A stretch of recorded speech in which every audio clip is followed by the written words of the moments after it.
Ассаляму алейкум.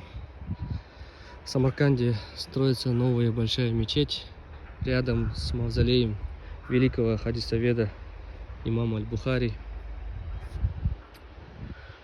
С правой стороны уже действующий международный научный центр имама Аль-Бухари.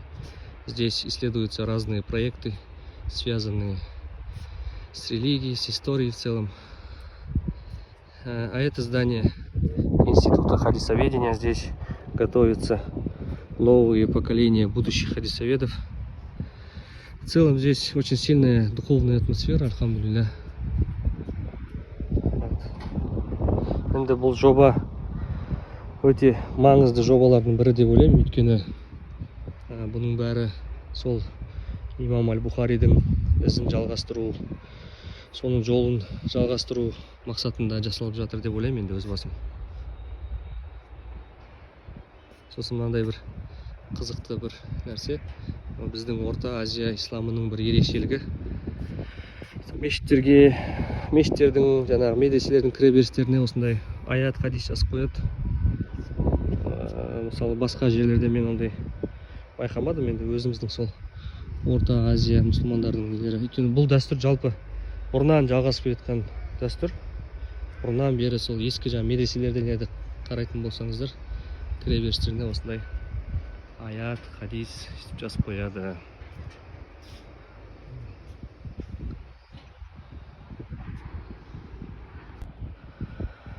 Міне жаңағы халықаралық ғылыми зерттеу орталығы имам Бухари атындағы кіреберісті осылай әдемілеп жасап қойған. Ішінен көрсетейін.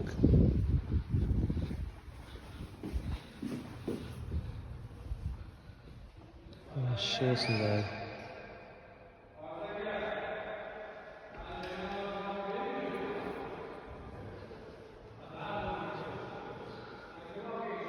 Мұнда сол Шавкат Мирзиёев, сол Өзбекстанның президентінің имам Аль-Бухари жайында айтқан сөзін жазып қойған. Осындай кабинеттер бәрінде. Мұнда музей бар, қазір жабық шығар музей. Құлыптанып тұрған шығар. Кейін алла қаласа музейді ашып алдық. Көрсетейін.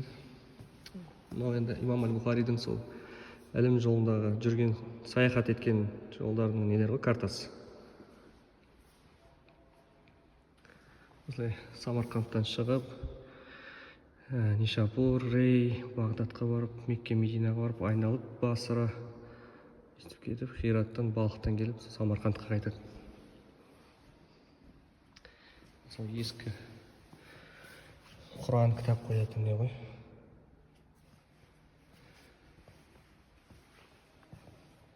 Осы ескі кітаптың сырттан, кітаптың сырттан өйстіп қаптайтын 19 ғасыр дейді.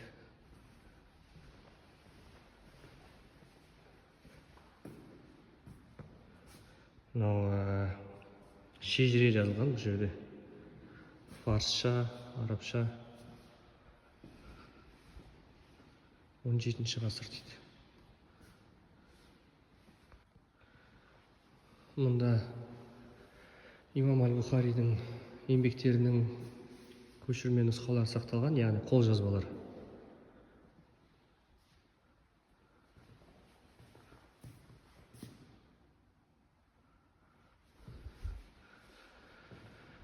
Мына суретте Бағдатта жаңағы әйгілі хадис қауымдары имам Аль-Бухаридан хадис бойынша емтихан алып жатқан сәтті осылай суретке бейнелеп қойған.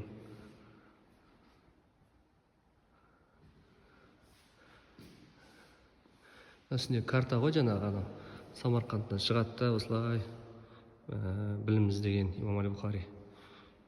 Соны картамен сызып қойған, өйстіп келеді да, Меккеге келеді, айналып, Мединаға барады, қайтадан Самарқандқа келеді ғой. Мұнда да сол қол жазбалар. имам Аль-Бухаридің кітаптары ғой, сол Адабул Муфрад, Сахих Аль-Бухари деген.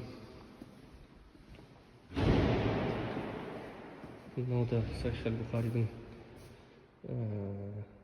түсіндірме кітабы қойдым, шарх.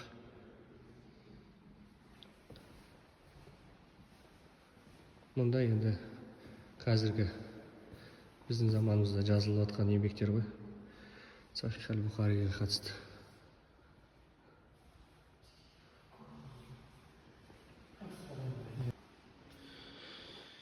Мынау ағашты түсінбей тұрмын ғой, не нәрсе деп жақындап бүйтіп қарасам, Алла Тағаланың 99 есімі жазылған екен. Мына жерден басталады. Ар-Рахман Ар-Рахим деп 99 есім жазылған екен.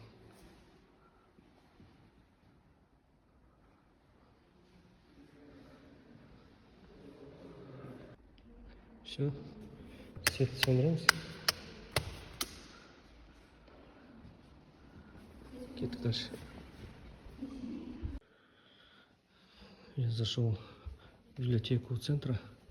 Я хотел показать вам факсимиле, копии рукописи Корана Усмана радиаллаху анху. Вот он. Это один из самых древнейших мусхафов. Машаллах. Сам оригинал рукописи хранится в музее в Ташкенте. Знаете, почему такой большой он? Потому что сам оригинал рукописи такого же размера. Вот, алхамдулилlah. Здесь точек, никаких харакатов нету.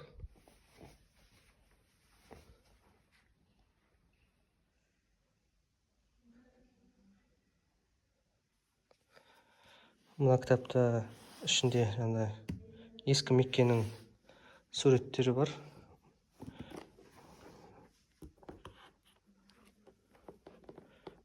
Қазіргі уақытта Мекке. Ыңғайсыз екен, ауыр екен өзі. Мұнда бар қойдым. Ескі суреттер. Жазылып тұр. Османлы көрінуі мүмкін. Османлы дөнемі фотографлары или дейді. Осман империясының кезіндегі түсірілген фотографиялар дейді. Қазір дұрыстап көрсетейінші. Мына ескі Мекке. Үлкен башня, сағат жоқ мұнда. Қазір басқа суреттер көрсетейін. Мұндай сурет бар екен. Біз өзі керемет заманда өмір сүріп отырмыз ғой, әйтеуір. Бәрі бар. Гостиницаң бар, тамағың бар. Удобство жасалған қазір. Бұрынғыдай емес. Бұндай қажылық жасау, умраға жасау, жалпы жолға шығу қиын болған ғой.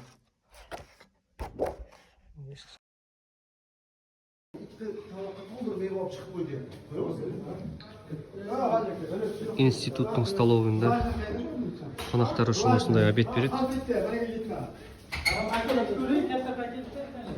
Тандыр лепешканы өздері пісіреді осындай.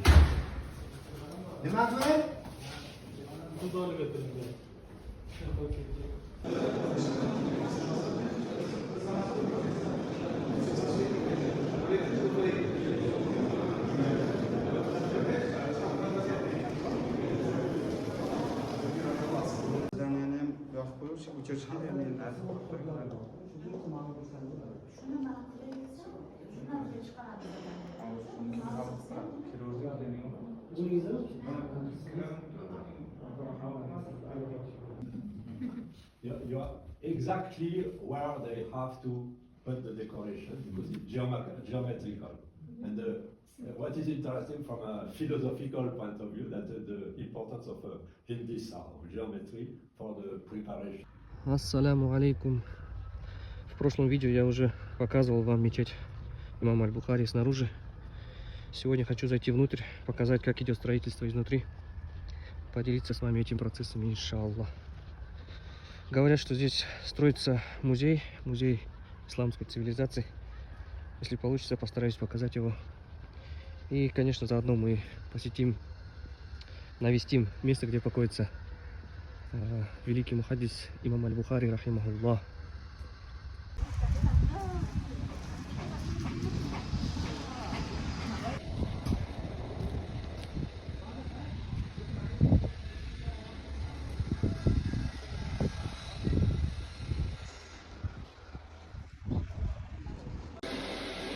Вот получается это мавзолей имама Аль-Бухари. Когда все закончится, сюда людей не будут подпускать. Люди будут посещать сверху. Здесь будет закрыто. Но по воле Всевышнего Аллаха мы зашли.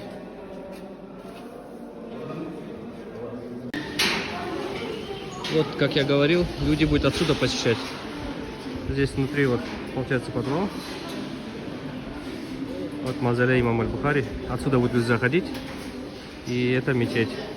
Сейчас вот полностью строительство еще идет, не закончено. Все, главное, чтобы на голову что-то не упало.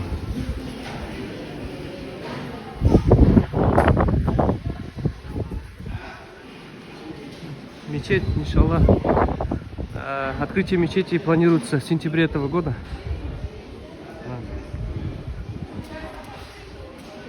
Это мрамор, чистый мрамор. Все красиво.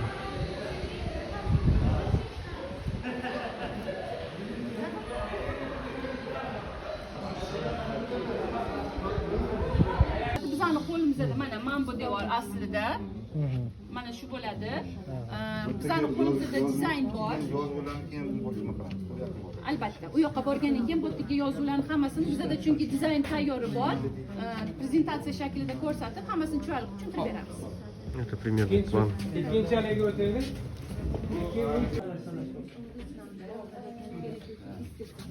Это вход в музей.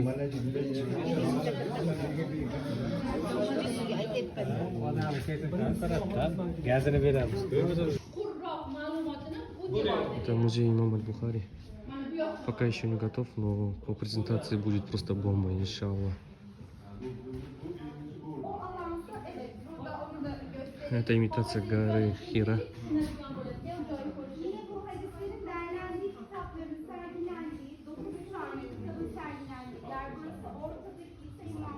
Здесь на крыше будут листы, где написано будут хадисы, карта Мауранахра. Ekstra olarak burada özel bir ekranımız var. Cam ekran. Böylelikle bunun hakkında malumatları Ko'rsatiladi Mavr-Nahrning xaritasi. Tepadan pastga tushsa yerga. Buradan pastı çür. Tamam. Mana bu haligi lekin mana shu chiroyli Здесь на крыше будет. mana ikkita boya kolonna dedikda uni. Mana. Yog'och eshigi ham bor. Yog'ochdan bo'ladi. Yog'ochdan yonida eshigi ham bor. Ama chiroyli, ana shu chiroyli chiqyapti. Şimdi Kolonna. Эта комната чисто для детей. Вот. Дети будут сидеть здесь, и перед ними будет большой экран в стиле 5D, и они будут смотреть вот жизнеописание имама Бухари.